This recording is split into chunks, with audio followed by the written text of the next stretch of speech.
In this video, I'm going to teach you how to edit ConvertKit template. So in order to do that, what you can do is you first need to head over right here into kit.com.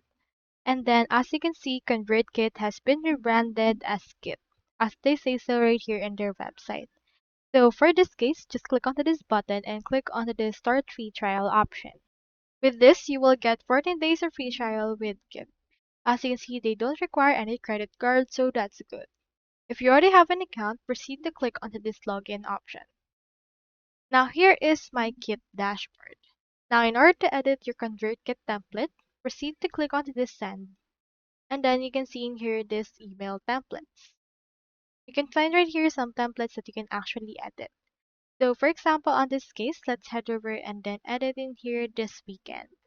Click onto the three dots for that.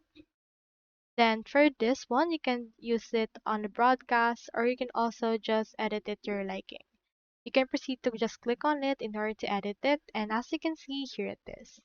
So you can make some changes for this, like for example, changing the actual text, changing its name. For example, let's just name this author signing. Also change out some colors as well as the images added right here. So for example, on this image, you can actually remove that. You also undo some changes that you have made.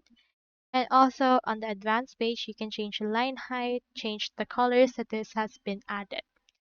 Now, for example, we have in here this, you can change as well the actual colors as well as the images that has been added. Proceed to click on this replace and you should be able to replace it. Just make any necessary edits that you want for this case.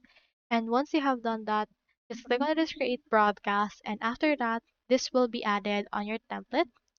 As you can see, it has now been added. So that's how you edit ConvertKit template.